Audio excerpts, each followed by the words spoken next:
It's the holidays and our 100th episode, so let's celebrate all the winning. Yeah, baby, yeah! This is Not My Party, brought to you by the Bulwark. Y'all, I'm so filled with the Christmas spirit that I even made some friends at the Turning Point USA conference this past weekend. Though maybe I didn't connect with everyone. Bastards of the media want to drag him through the mud.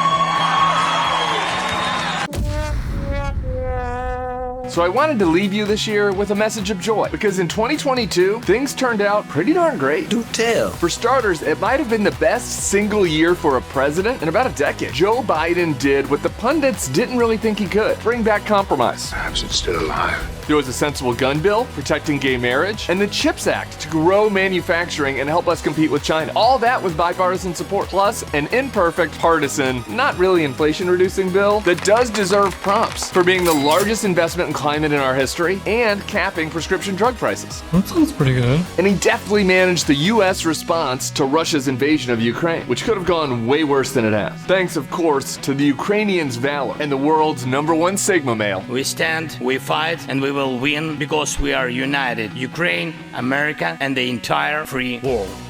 Using many NATO weapons to fight back against the fascist bastards who encroached on their country. F you! Go home! And to cap it all off, his party exceeded expectations in the midterms. But most important for us was the way in which they did it. While the handful of normal Republicans did just fine, every single lying, election-denying fraud who was running in a competitive race got what was coming to them. Especially her.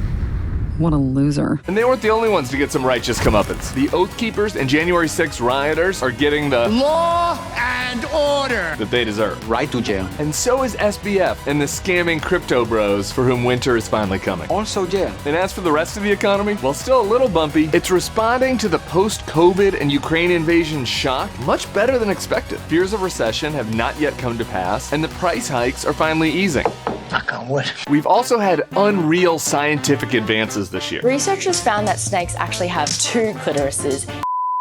That's not what he meant. Last week, there was a historic nuclear fusion breakthrough that might just lead to an unlimited, zero-carbon energy source in the foreseeable future. The future is here. And there's some smarties out there working to make this commercially viable, while the big oil guys look over their shoulder. Change is coming. The mRNA COVID vaccine that saved millions of lives and allowed us all to party freely again continue to hold up, unlike the Chinese knockoff. Made in China. I recommend you buy American. And this successful technology is leading to other breakthroughs. In the future, we might be able to blunt the seasonal flu and the next pandemic much faster. Next time we'll be ready. Yeah, right. Plus, there's a new malaria vaccine that's responding well in trial, and new immunotherapies treating rectal and breast cancer. They're yielding miraculous results without chemo. That's good news for everybody. That's science, so that's true. And don't forget the AI handsome making machine. Science this and science that. And on top of all that, we had St. Liz Cheney showing us what political courage looks like. We got a lit new Beyonce record. Big D Joe Burrow made the Super Bowl, and we all get to live on the same planet with the majestic Nikola Jokic.